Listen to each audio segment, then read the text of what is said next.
Hello friend, this is Vikas Pandey and welcome to easy touch for you. आज की इस video में हम टेम्पलेट के बारे में देखने वाले हैं। टेम्पलेट का यूज़ करते हुए हम C++ में जेनरिक प्रोग्राम लिख सकते हैं। जेनरिक का मतलब ये हुआ कि ये जो कोड होते हैं वो टाइप डिपेंडेंट नहीं होते, मीन्स किसी स्पेसिफिक डेटा टाइप पे डिपेंड नहीं होते। अलग अलग डेटा टाइप के लिए आप इनको यूज़ कर सकते हैं।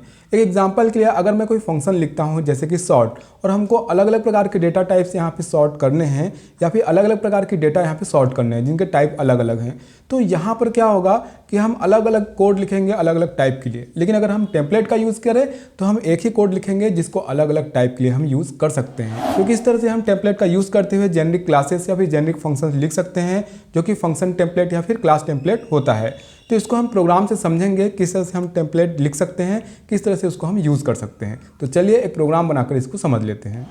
आज के इस वीडियो में हम एक प्रोग्राम बनाकर टेम्पलेट के बारे में समझेंगे। तो सबसे पहले स्टार्ट कर लेते हैं आईडी, जो कि है कोड ब्लॉक। टेम्पलेट के बारे में हमने इंट्रोडक्शन में देखा कि यहाँ पे अगर हम नॉर्मल फंक्शन बनाते हैं तो वो किसी स्पेसिफिक डेटा टाइप के लिए वर्क करता है। मीन्स वहाँ पे आप डेटा टाइप अगर चेंज करते हैं तो उसके लिए आपको नया कोड लिखना होता है। लेकिन अगर हम टेम्पलेट की बात करें तो इसका यूज़ करते हुए हम जेनरिक कोड लिख सकते हैं या जेनरिक प्रोग्राम लिख सकते हैं। मतलब वो जो कोड होता है वो डेटा टाइप पे डिपेंड नहीं होता है, वो इंडिपेंडेंट होता है। एक बार कोड लिखने के बाद आप उसको अलग अलग डेटा टाइप के साथ यूज़ कर सकते हैं। तो सीधे एक प्रोग्राम बना के इसको हम समझ लेते हैं।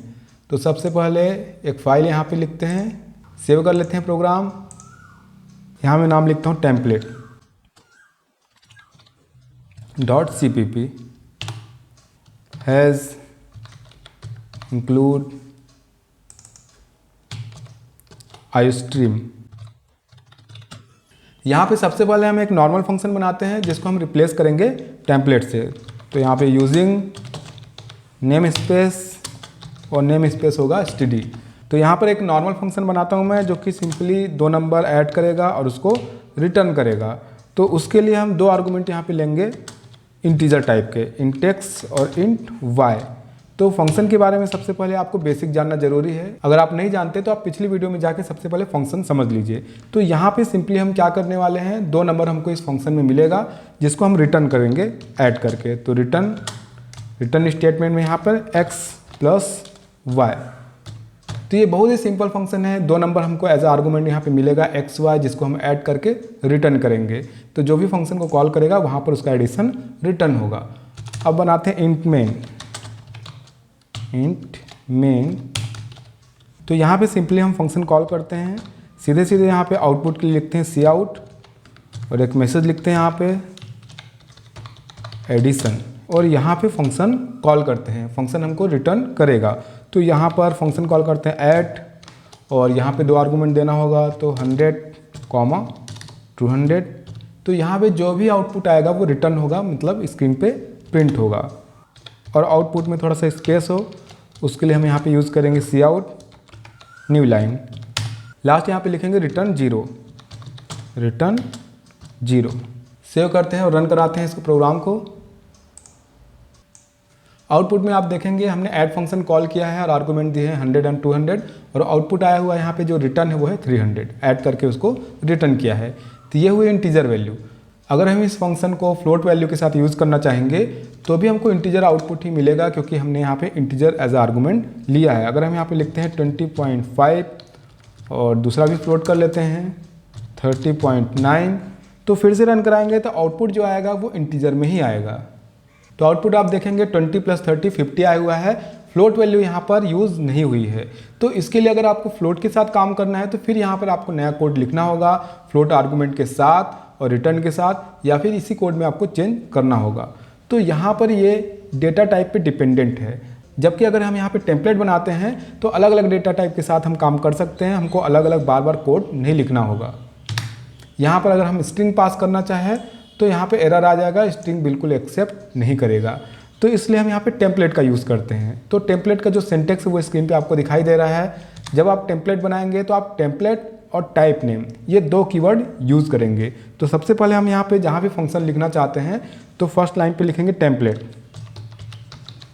टेम्पलेट कीवर्ड के बाद जैसा कि आपको सिंटेक्स में दिखाई दे रहा है आप यहाँ पे लिखेंगे पैरामीटर। तो कीवर्ड यूज़ करेंगे टाइप नेम, और उसके बाद जिस तरह से वेरिएबल का नाम लिखते हैं आप यहाँ पर आइडेंटिफायर यूज़ करेंगे। तो मैं यहाँ पे लिखता हूँ कैपिटल T। आप एज अ आर्गूमेंट यहाँ पर और कुछ भी लिख सकते हैं, लेकिन जनरली जब हम टेम्पलेट बनाते हैं तो यहाँ पे टी का यूज़ किया जाता है प्रोग्राम में या फिर कोड में। तो मैं यहाँ पे लिखता हूँ कैपिटल टी। तो यहाँ पे कोई डेटा टाइप नहीं लिखा गया है, या एज ए टेम्पलेट यूज़ हो रहा है। जब हम फंक्शन कॉल करेंगे और वहाँ पे कोई आर्गूमेंट पास करेंगे तो उसके अकॉर्डिंग ये बिहेव करेगा। तो यहाँ पे टाइप नेम और जो आइडेंटिफायर है वो है टी। तो अब हम कोड में सब जगह टी का यूज़ करेंगे डेटा टाइप की जगह पर। तो यहाँ पर कैपिटल टी एक्स और इसी तरह से जो डेटा टाइप लिखा हुआ है रिप्लेस करेंगे कैपिटल टी वाई। जो हम रिटर्न कर रहे हैं वहाँ भी डेटा टाइप लिखा हुआ है, उसको भी हम यहाँ पे रिप्लेस करेंगे टी से। तो यहाँ पर ये टेम्पलेट है, कोई डेटा टाइप पहले से डिफाइन नहीं है। टी रिटर्न टाइप है, टी आर्गूमेंट है। तो आप जो भी पास करेंगे उसके अकॉर्डिंग ये बिहेव करेगा। तो यहाँ पे ये हुआ टेम्पलेट की लाइन, टेम्पलेट, और उसके बाद ये हुआ फंक्शन। इस फंक्शन को बोलेंगे फंक्शन टेम्पलेट, जो कि एक जेनरिक कोड है। मीन्स ये अलग अलग डेटा टाइप के साथ वर्क करेगा। आपको बार बार अलग अलग डेटा टाइप के लिए कोड लिखने की ज़रूरत नहीं है। तो यहाँ पर आप देखेंगे फिर से इसको कॉल करके, तो यहाँ इंट मेन में जहाँ हम कॉल कर रहे हैं फंक्शन को, वहाँ पे थोड़ा सा मैसेज चेंज करते हैं। इंट एडिशन, ये इंटीजर के लिए हुआ। हम यहाँ पे कॉल करेंगे पहले इंटीजर डेटा टाइप के साथ, तो 200, 300, और इसी तरह से इसको हम बिना कोड बदले फ्लोट वैल्यू के साथ भी कॉल कर सकते हैं। तो यहाँ पे फिर मैसेज लिख लेते हैं NT फ्लोट एडिशन, ये फ्लोट के लिए हो गया। और फिर से कॉल करते हैं सेम फंक्शन ऐड, ये यहाँ पे दिखाई दे रहा है टी, और जो आर्गूमेंट होगा इस बार यहाँ पर जो वैल्यू होगी वो फ्लोट होगी। तो सिंटेक्स में आप जब इसको कॉल करते हैं तो वहाँ पर आपको टाइप लिखना होता है इस तरह से। जैसे मैं यहाँ पे लिखूँगा फ्लोट, लिख यहाँ भी सकते हैं हम लोग। ऐड के बाद यहाँ पर इस तरह से यहाँ पे लिखेंगे टाइप इंट, मतलब आप इसको जो कॉल कर रहे हैं वो किस डेटा टाइप के लिए कर रहे हैं। तो यहाँ पे इंट और यहाँ पे फ्लोट के लिए। लेकिन अगर यहाँ पर हमने सिंगल पैरामीटर का यूज़ किया हुआ है, जैसे मैंने लिखा है केवल टी, तो हम जो भी पास करेंगे उसके अकॉर्डिंग ये कोड बिहेव करेगा। हमको यहाँ पर इंट या फ्लोट इस तरह से लिखने की ज़रूरत नहीं है। लेकिन जब मल्टीपल पैरामीटर्स होंगे और आप अलग अलग आर्गूमेंट एक साथ ही दे सकते हैं, तो वहाँ पे आपको ये लिखना होगा, या वहाँ पे आप लिखेंगे। यहाँ नहीं लिखेंगे तो भी ये चल जाएगा। पहले यहाँ पे लिख लेते हैं, फिर इसको हटा के भी देख लेंगे। फ्लोट वैल्यू में पास करता हूँ 20.9 और 30.3। तो यहाँ पर एक ही फंक्शन है, कोई डेटा टाइप पहले से नहीं लिखा गया है, फंक्शन टेम्पलेट का यूज़ किया गया है, और इंटीजर के साथ भी कॉल किया जा रहा है और फ्लोट के साथ। रन करके देखते हैं इसको। आउटपुट में आप देखेंगे इंटीजर के साथ कॉल करने पे 500 और फ्लोट के साथ कॉल करने पे यहाँ पे इसका जो आंसर आ रहा है वो फ्लोट में आ रहा है। तो इस तरह से आप टेम्पलेट बनाने के बाद उसको अलग अलग डेटा टाइप के साथ यूज़ कर सकते हैं। इस स्टाइल को जेनरिक प्रोग्रामिंग कहते हैं, इसको जेनरिक कोड कहेंगे।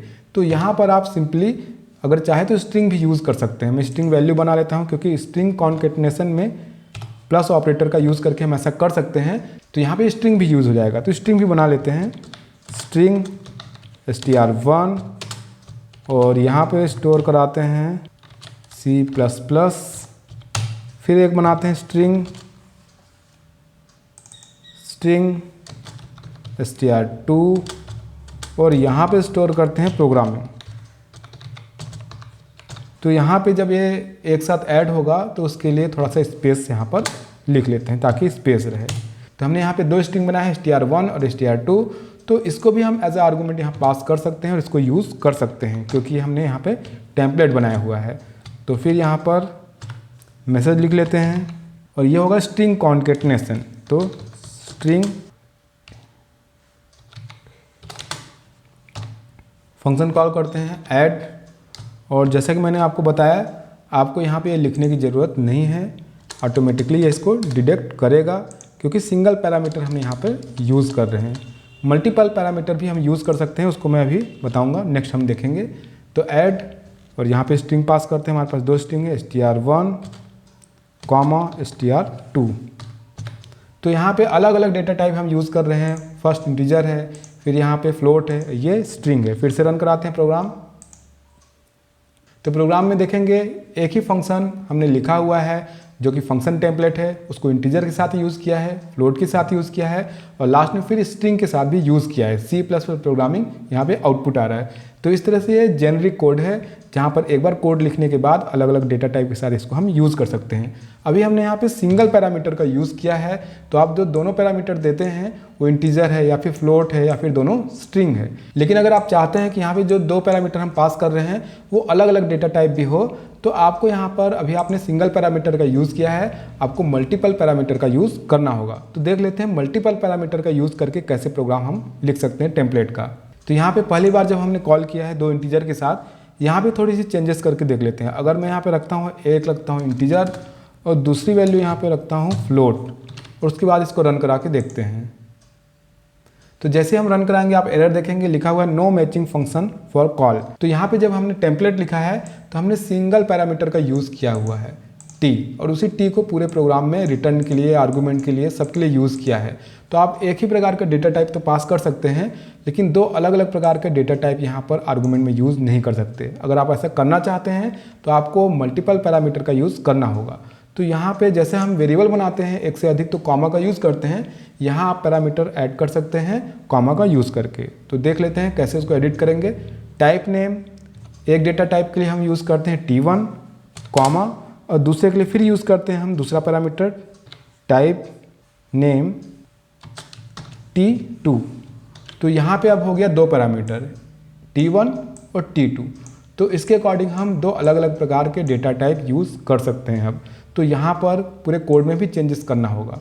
यहाँ पर T1 एक प्रकार का डेटा टाइप X, और यहाँ पे T2 दूसरे प्रकार का डेटा टाइप जिसके लिए यहाँ पे वेरिएबल बनेगा Y। अब रिटर्न टाइप तो हमारे पास T1 और T2 है, तो हम यहाँ पे दोनों में से जो भी डेटा टाइप रिटर्न करना चाहते हैं या जो भी रिटर्न करना चाहते हैं T1 या फिर T2 यहाँ लिख सकते हैं। तो मैं लिखता हूँ T1।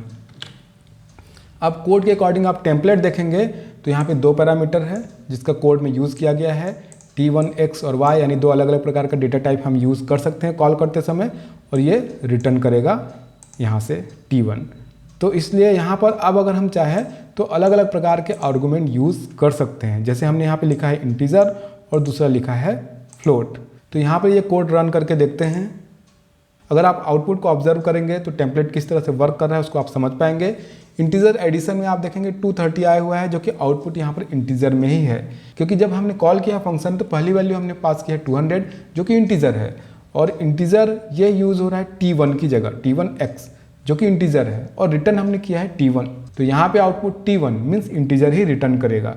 तो यहाँ पर अगर मैं चाहता हूँ कि फ्लोट वैल्यू रिटर्न हो तो फिर फर्स्ट आर्गूमेंट को हम यहाँ पे फ्लोट देंगे 30.3, और जो दूसरा होगा उसको हम यहाँ पे लिखेंगे इंटीजर, क्योंकि यहाँ पे T1 रिटर्न हो रहा है तो हमने यहाँ पे फर्स्ट लिखा फ्लोट, तो ये फ्लोट T1 लिखा हुआ है तो फ्लोट ही रिटर्न होगा। अब अगर आप देखते हैं यहाँ पे आउटपुट तो 230.2 रिटर्न हो रहा है जो कि फ्लोट है। तो जो भी हम यहाँ पे लिखते हैं वो आर्गूमेंट जब पास होता है तो उसके अकॉर्डिंग जो यहाँ पर टेम्पलेट है वो बिहेव करता है। T1 T2 हमने रिटर्न किया है T1, तो यहाँ पे फर्स्ट फ्लोट है तो वो फ्लोट वैल्यू ही यहाँ पर रिटर्न होगी। आप इसको इस तरह से यहाँ लिख भी सकते हैं, जैसा मैंने आपको बताया था कि जब आप इसको कॉल करेंगे तो आपको टाइप वहाँ पे लिखना होगा। तो यहाँ पे मैं इस तरह से भी लिख सकता हूँ, फर्स्ट यहाँ पे फ्लोट कॉमा, दूसरा है यहाँ पर इंटीजर। मतलब यहाँ पे कॉल करते समय आप इसका जो सीक्वेंस है वो स्पेसिफाई कर रहे हैं। मतलब आप ये बता रहे हैं कि पहला आर्गूमेंट यहाँ पे फ्लोट है और दूसरा यहाँ पे इंटीजर है। अगर मैं यहाँ पे पहला इंटीजर लिखता हूँ 200 और दूसरा लिखता हूँ फ्लोट 15.3, तो ये यहाँ पर इस तरह से बिहेव नहीं करेगा। रन करा के देखते हैं। जैसा आप देखेंगे कॉल करते समय मैंने लिखा हुआ है कि पहला फ्लोट होगा दूसरा इंटीजर होगा। तो अगर मैंने वहाँ पे पहला इंटीजर दे दिया है और दूसरा फ्लोट दिया है मीन्स अपोजिट दिया है, लेकिन वो बिहेव उसी टाइप से करेगा जिस टाइप से हमने वहाँ पर लिखा है। हमने पहला फ्लोट लिखा है तो वो फ्लोट है, और दूसरा लिखा है इंट तो वो इंटीजर ही एक्सेप्ट करेगा। मतलब 50.3 लिखा हुआ है तो 50 ही वहाँ पे एक्सेप्ट होगा, इसलिए आंसर जो आ रहा है वो आ रहा है 250।